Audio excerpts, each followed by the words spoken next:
नमस्ते दोस्तों, क्या आप रोमांचक फैक्ट के लिए तैयार हैं? आज हम कुछ ऐसे अद्भुत और अविश्वसनीय सच लेकर आए हैं जो आपको हैरान कर देंगे। तो चलिए शुरू करते हैं। फैक्ट नंबर 1, क्या आप जानते हैं कि H&M का मतलब क्या है? यह हेनिस एंड मॉरिट्स का छोटा नाम है। यह एक दिलचस्प कहानी है।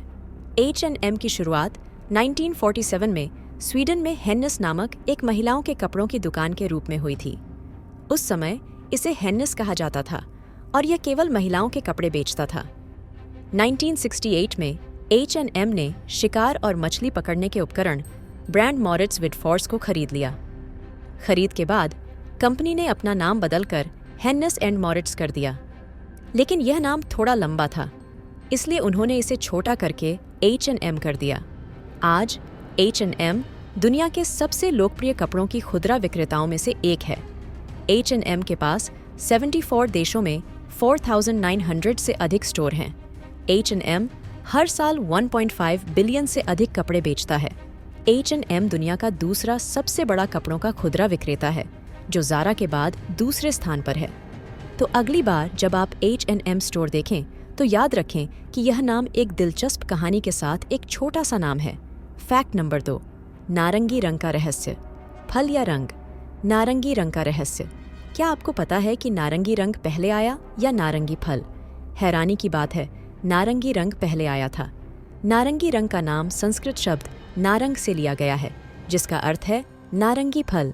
यह शब्द 1300 के दशक से अंग्रेजी भाषा में इस्तेमाल किया जा रहा है, लेकिन नारंगी फल, जैसा कि हम आज जानते हैं, 17वीं शताब्दी तक यूरोप में नहीं आया था। यह दक्षिण पूर्व एशिया से आया था, जहां यह हरा होता था। यूरोपीय लोगों ने जब पहली बार नारंगी फल देखा तो उन्होंने इसे पहले से मौजूद नारंगी रंग से जोड़ा। उन्होंने फल को नारंगी कहा क्योंकि यह उस रंग जैसा दिखता था। वियतनाम और थाईलैंड जैसे गर्म क्षेत्रों में आज भी कुछ संतरे परिपक्व होने तक हरे रहते हैं। यह एक मज़ेदार फैक्ट है जो हमें भाषा और संस्कृति के बीच संबंधों के बारे में सोचने पर मजबूर करता है। रंगों के नाम अक्सर वस्तुओं से लिए जाते हैं, लेकिन कभी कभी वस्तुओं का नाम रंगों से लिया जाता है। अब आप जानते हैं कि नारंगी रंग पहले आया था या नारंगी फल? तो अगली बार जब आप एक संतरा देखें तो याद रखें कि यह हमेशा नारंगी नहीं था। यह एक हरा फल हुआ करता था और इसका नाम एक रंग के नाम पर रखा गया था जो पहले से मौजूद था। फैक्ट नंबर 3, क्या आप जानते हैं कि स्कॉटलैंड में बर्फ के लिए 421 शब्द हैं? यह सच है। स्कॉटिश लोगों ने बर्फ के विभिन्न प्रकारों और स्थितियों का वर्णन करने के लिए अनेक शब्द विकसित किए हैं, जैसे कि स्नीसल, जब हवा में बर्फ के कण घूमने लगते हैं और धीरे धीरे जमीन पर गिरने लगते हैं।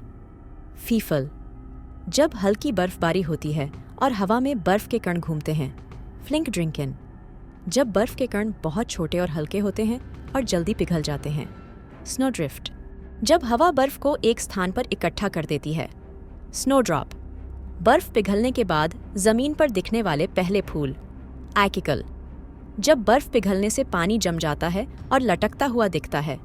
यह आश्चर्यजनक है कि स्कॉटिश लोगों ने बर्फ के इतने बारीक विवरणों पर ध्यान दिया है। यह उनके जीवन में बर्फ के महत्व को दर्शाता है, जैसे कि बर्फ से ढका हुआ पहाड़, जिसे स्नोडन कहते हैं। बर्फ पर बोर्ड पर फिसलने का खेल, जिसे स्नोबोर्डिंग कहते हैं। बर्फ से बना आदमी, जिसे स्नोमैन कहते हैं। बर्फ से बनी गेंद खेल, जिसे स्नोबेल कहते हैं। बर्फ का क्रिस्टल, जिसे स्नोफाइट कहते हैं। अगली बार जब आप स्कॉटलैंड जाएं तो इन शब्दों को याद रखें और बर्फ के विभिन्न प्रकारों को देखने का आनंद लें। फैक्ट नंबर 4, क्या आप जानते हैं कि अमेरिकी राज्यों के नाम में एक अक्षर गायब है? जी हाँ, आपको Z, J और X जैसे अक्षर मिलेंगे, लेकिन आपको Q नहीं मिलेगा।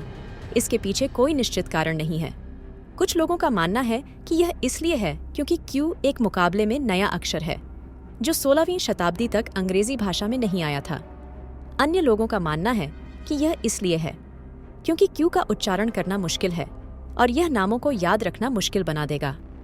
अगली बार जब आप अमेरिकी राज्यों के नामों को देखें तो Q की अनुपस्थिति पर ध्यान दें। फैक्ट नंबर 5, केले का जादू। दोस्तों, क्या आप जानते हैं कि केले काली रोशनी में नीले रंग में चमकते हैं? यह सच है। ऐसा इसलिए होता है क्योंकि केले में क्लोरोफिल नामक एक रसायन होता है। जो पराबैंगनी प्रकाश के संपर्क में आने पर नीले रंग का प्रकाश उत्सर्जित करता है। जब केले पकते हैं तो क्लोरोफिल टूटने लगता है। यह टूटना पराबैंगनी प्रकाश के प्रति अधिक संवेदनशील होता है और इसलिए यह नीले रंग का प्रकाश उत्सर्जित करता है। यह देखने के लिए कि यह कैसे काम करता है, आपको बस एक काली रोशनी और एक पका हुआ केला चाहिए। एक अंधेरे कमरे में जाएं, काली रोशनी चालू करें, केले को काली रोशनी के नीचे रखें। आप देखेंगे कि केला नीले रंग में चमकने लगता है। यह एक मज़ेदार चाल है और यह बच्चों को विज्ञान के बारे में सिखाने का एक शानदार तरीका भी है। तो अगली बार जब आप केला खाएं तो याद रखें कि यह सिर्फ एक स्वादिष्ट फल नहीं है, बल्कि यह एक चमकदार भी है। फैक्ट नंबर 6, मधुमक्खियों ने बनाया इंद्रधनुषी शहद। क्या आपने कभी रंगीन शहद देखा है, नीले, हरे या गुलाबी रंग का? यह सच है। फ्रांस में मधुमक्खियों ने रंगीन शहद बनाना शुरू कर दिया है और इसका कारण है एक चॉकलेट फैक्ट्री। यह सब एक बायोगैस संयंत्र में शुरू हुआ, जो मार्स चॉकलेट फैक्ट्री, जहां M&M बनाए जाते हैं, जो कचरा बचता है। मधुमक्खियां इस कचरे में शर्करायुक्त M&M के टुकड़े ढूंढ रही थीं और उन्हें खाकर रंगीन शहद बना रही थीं। ब्रिटिश मधुमक्खी पालक संघ के एक प्रवक्ता ने कहा, यह मधुमक्खियों के लिए असामान्य है कि वे इस तरह के रंगों का शहद बनाएं। यह M&M में मौजूद कृत्रिम रंगों के कारण होता है। हालांकि यह रंगीन शहद देखने में अजीब लगता है, लेकिन यह खाने के लिए पूरी तरह से सुरक्षित है। तो अगली बार जब आप फ्रांस में हों तो रंगीन शहद का एक जार खरीदना न भूलें। यह तो बस शुरुआत है। दुनिया में ऐसे कई अद्भुत और हैरान कर देने वाले फैक्ट्स हैं जिन्हें जानना आपके लिए बेहद दिलचस्प होगा। तो बने रहिए हमारे साथ और जानिए हर दिन कुछ नया और रोमांचक। आपको कौन सा फैक्ट्स सबसे ज्यादा पसंद आया, हमें नीचे कमेंट्स में जरूर बताएं। और भी मजेदार फैक्ट्स के लिए हमारे channel fact box Hindi channel को सब्सक्राइब करें और बेल आइकन दबाना न भूलें। तब तक के लिए अलविदा दोस्तों।